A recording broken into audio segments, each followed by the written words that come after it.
Saint-Louis, Illinois, lundi 3 août 2026, aux alentours de 21h11. Une caméra de sonnette enregistre un individu déguisé en clown s'approchant d'une maison.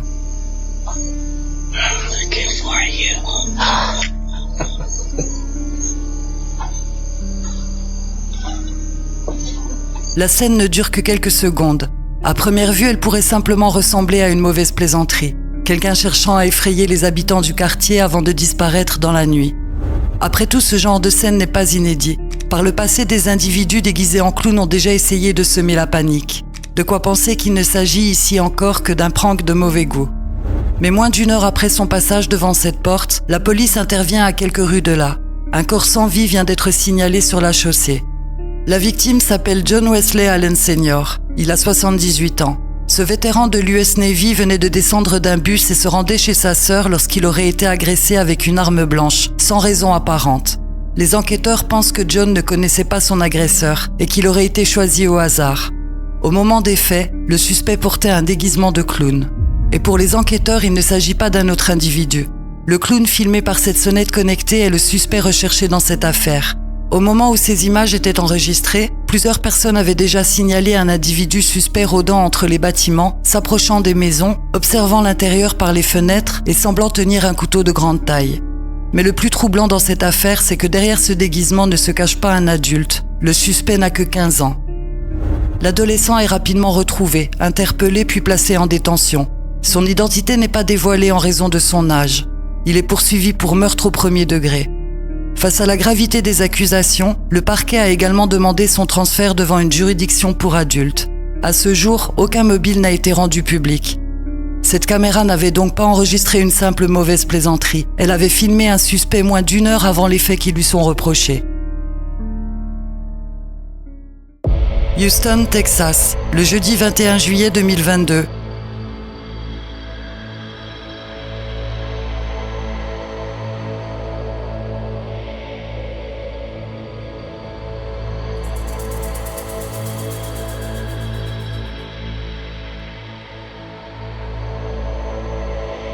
Aux alentours de 8 heures du matin, un homme s'approche d'une maison et brise une fenêtre située à l'arrière. Il semble ne porter qu'un peignoir pour seul vêtement.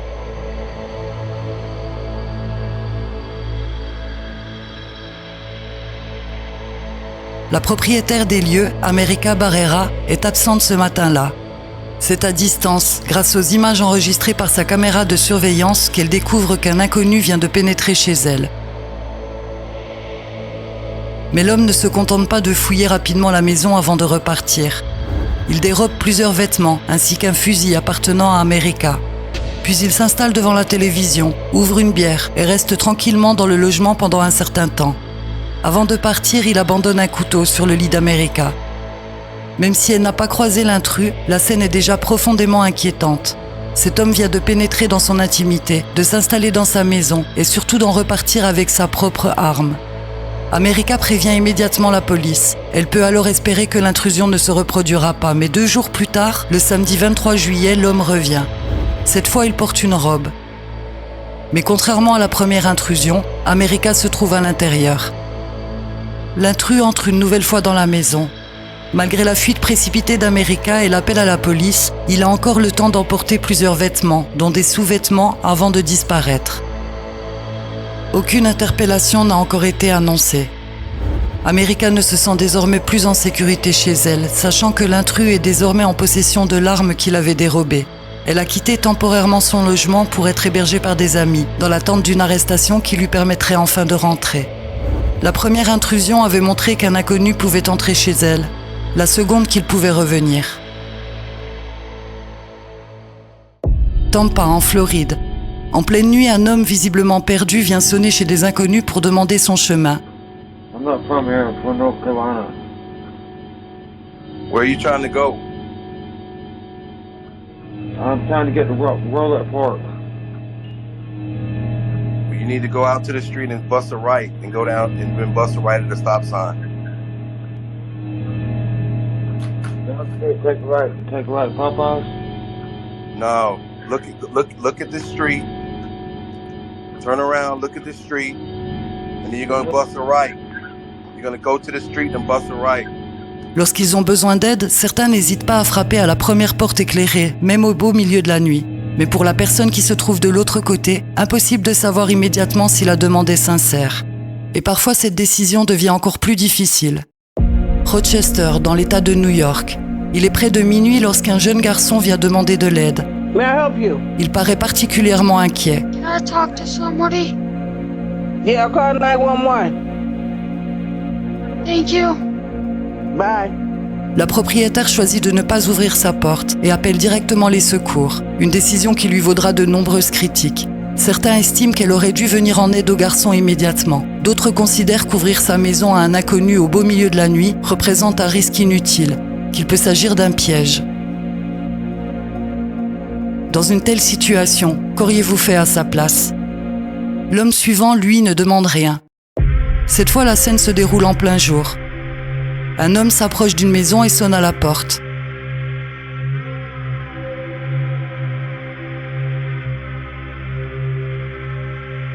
Son comportement paraît plutôt détendu, jusque dans ce détail presque absurde. Une peluche Garfield dépasse de son pantalon.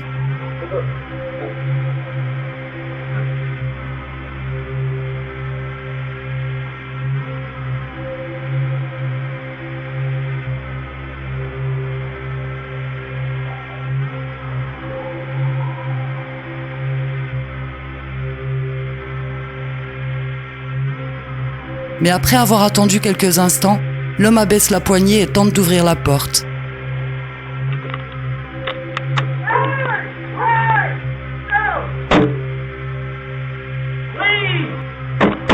La propriétaire réagit immédiatement depuis l'intérieur. En comprenant que quelqu'un est présent, l'homme s'éloigne. S'était-il simplement trompé de maison ou croyait-il le logement vide et cherchait-il à vérifier si la porte était restée ouverte ? Les images ne permettent pas de le savoir. Dans chacune de ces scènes, une explication parfaitement innocente reste possible. Mais lorsqu'un inconnu se tient devant votre porte, le doute suffit parfois à rendre le moindre geste inquiétant. Une femme âgée, prénommée Myriam, se présente devant chez sa voisine, visiblement excédée pour se plaindre de ses chiens. Myriam est alors en ligne avec une opératrice du 911 qui lui demande de ne pas chercher la confrontation, mais elle ne l'écoute pas. I'm coming about my dog. The dogs are got to go. They attack my dogs, they got to go. I have insurance on my dogs. I don't know if you do, but the dog's gonna have to go today. If not, I will do something to him. That dog shouldn't have been loose. That's why the lease violation. It has to be on a lease. Miss Miriam, I need you to separate yourself from her. I'm gonna hurt this. This is not the first running I had with her.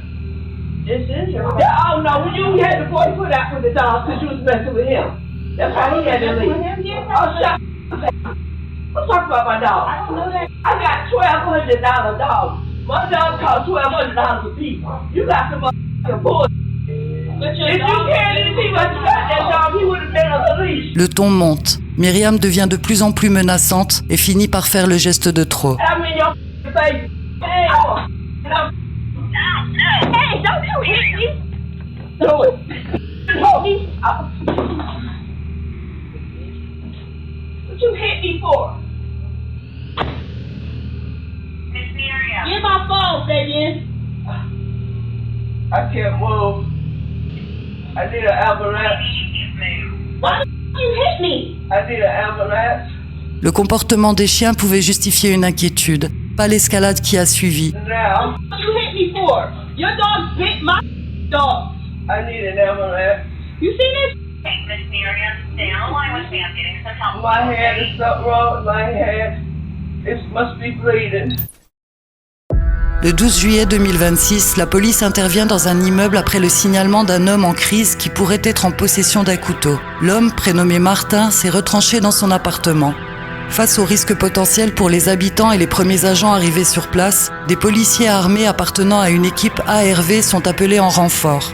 Ces agents sont spécialement formés pour intervenir lors de situations à haut risque. Ils disposent d'armes à feu, mais également de tasers, permettant, lorsque les circonstances l'exigent, de maîtriser une personne sans recourir à la force létale. Hello, space, open the door please. Alright, doors going in. I don't want to. Please open the door. Is Martin there? Martin, you just been outside wielding a knife? Martin, you just been to the door with a knife? That's it, Martin, we literally just want to chat to you, alright? Martin, can you open the door for me? Okay. We do have power to open it.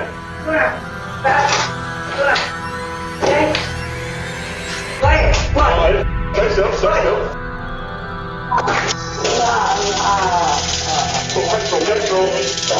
Lorsque la porte s'ouvre, Martin apparaît brusquement en levant au-dessus de sa tête un objet décrit comme un jerrycan. Face à ce geste, l'agent réagit immédiatement et déclenche son taser. Entre la demande de dialogue et l'usage du taser, seules quelques secondes se sont écoulées. Prévenu de la présence possible d'un couteau, le policier n'avait qu'une fraction de seconde pour interpréter le geste de Martin et décider s'il représentait une menace immédiate. Queenston, dans le Maryland. Il est 2h45 du matin lorsqu'une caméra de sonnette enregistre une scène particulièrement étrange. Un homme avance dans un couloir en poussant un chariot. Dessus se trouve une longue forme entièrement enveloppée dans du plastique et maintenue par du ruban adhésif. À côté, on distingue une pelle, ainsi que plusieurs équipements qui semblent destinés au nettoyage. Pris séparément, chacun de ces éléments pourrait avoir une explication parfaitement banale, mais réunis sur un même chariot, au beau milieu de la nuit, ils laissent place à des interprétations beaucoup plus sombres. La vidéo est publiée sur TikTok par une utilisatrice connue sous le pseudonyme de Chaotic Ali Candace. Face aux nombreuses réactions, elle décide de prévenir la police. Des agents se rendent sur place dès le lendemain.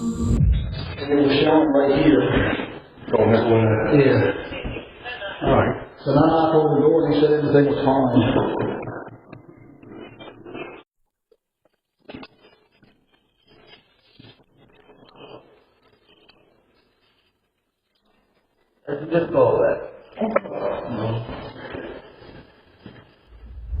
Cette visite semble avoir déplu à sa voisine. Se sachant désormais filmée, celle-ci vient lui faire comprendre qu'elle est toujours en vie.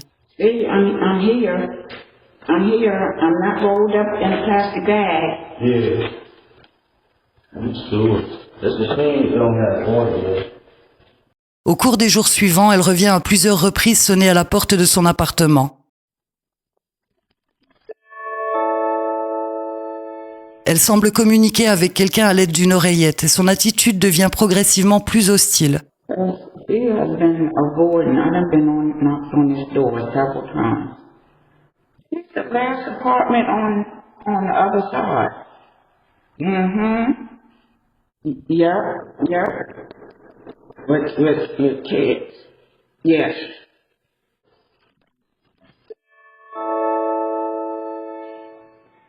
Please answer the door. That's the thing, because I just saw her get on the elevator. She just got off her got out of her. So I know she's in here. This person, she give me stuff that I could use for, my dog, for grooming dogs and stuff. I never had no problem with this lady.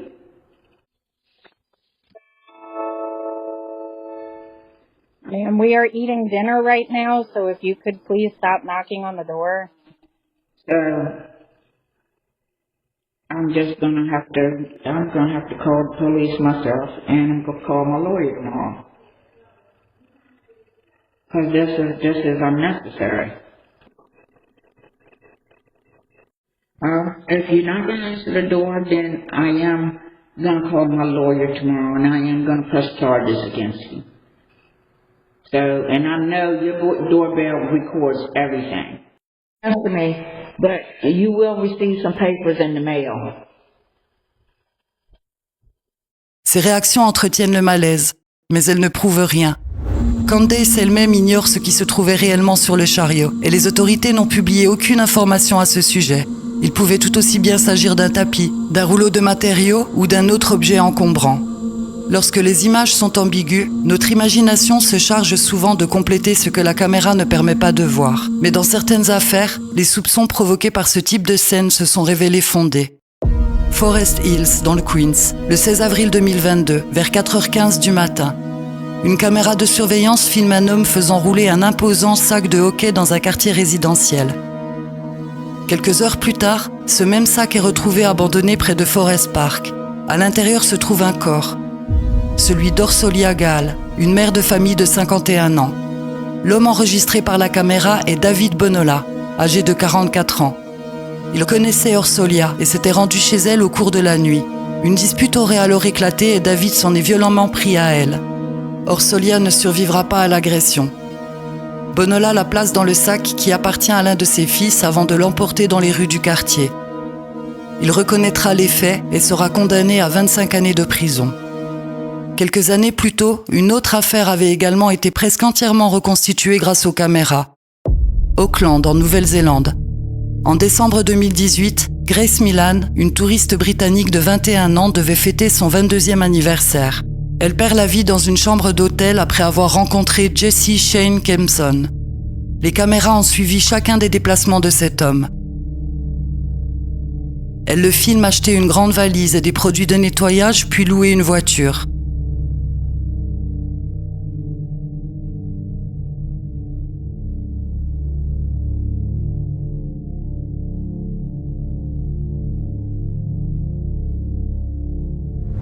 Plus tard, il apparaît dans l'ascenseur de l'hôtel en poussant un chariot chargé de 2 valises. Grace se trouve dans l'une d'elles.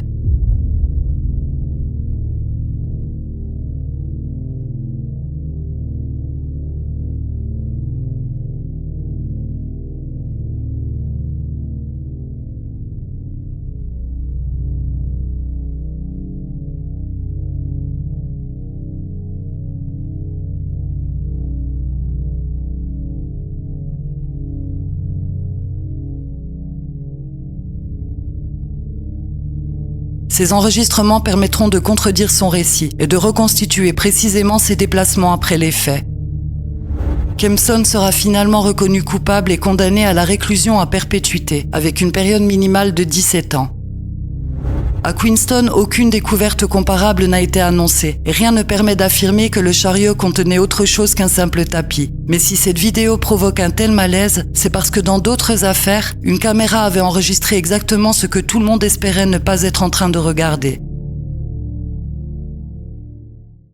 Clapton, dans l'est de Londres. Le 5 décembre 2019, peu avant 14 h, Kieron Brown, 27 ans, s'engage à pied dans une petite ruelle appelée Clarence Mews. Quelques mètres derrière lui, Exo Senginby, 22 ans, le suit à vélo. À première vue, la scène paraît presque ordinaire. Pourtant, aucun des deux hommes n'est arrivé ici par hasard. Brown et Nginby ont autrefois été proches. Ils sont membres du même gang local, les Pembury Boys. Mais pour une raison qui n'a jamais été clairement établie, leur relation s'est transformée en rivalité. Depuis plusieurs jours, les provocations s'enchaînent et la tension monte. Quelques jours avant, Kieron Brown a subi un violent passage à tabac.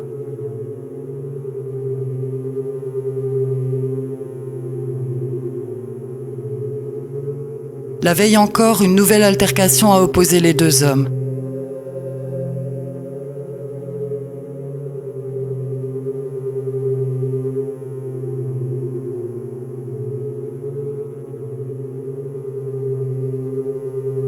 Ce 5 décembre, la confrontation reprend exactement là où elle s'était arrêtée. Dans la rue, Brown et Nginby se croisent et échangent quelques mots. Impossible de savoir précisément ce qu'ils se disent, même si l'échange paraît hostile. Brown entre alors dans un commerce situé à proximité. Pendant quelques instants, tout s'arrête. Chacun pourrait encore repartir de son côté. Mais Brown ressort du magasin et entre dans la ruelle. Il sait que Nginby se trouve derrière lui. Il avance tout en jetant régulièrement des regards par-dessus son épaule. Sa main reste dissimulée sous son manteau.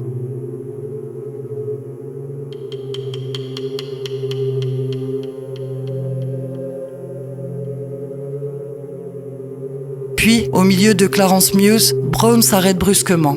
Il se retourne et ouvre son manteau, révélant une lame qu'il gardait cachée contre lui.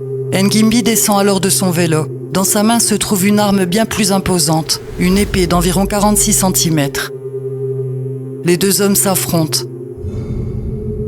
Durant quelques secondes, ils échangent des coups sans parvenir, semble-t-il, à se blesser sérieusement.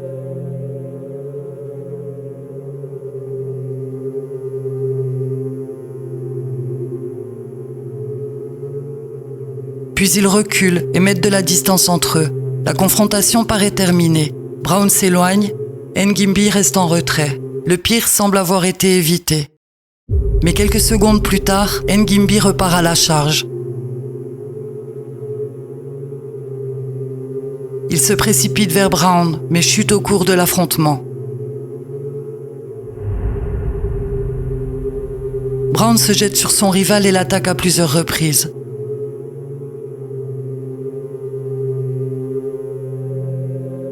Plusieurs hommes ont assisté à la scène, mais après les derniers coups, tous quittent rapidement la ruelle et disparaissent dans les rues voisines.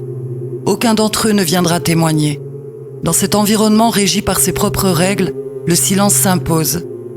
Kieron Brown, lui, a quitté les lieux, mais les nombreuses caméras du quartier ont enregistré ses déplacements avant, pendant et après l'affrontement.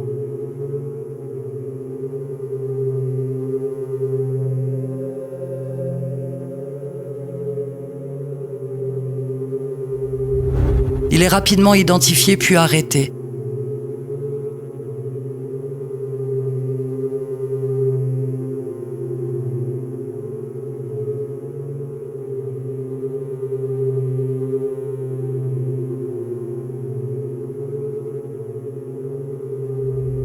Les secours sont appelés. Lorsqu'ils arrivent, Exos Ngimbi est grièvement atteint. Malgré leur intervention, il ne survivra pas. Son décès est constaté à 14h30. Devant la justice, Brown affirme avoir agi en état de légitime défense. Il explique s'être senti encerclé et avoir réagi dans un moment de panique. Les images confirment qu'Exos Ngimbi était armé et qu'il est revenu attaquer Brown après leur première confrontation. Mais elles montrent également qu'au moment décisif, Ngimbi se trouvait au sol et que Brown disposait d'une possibilité de s'éloigner.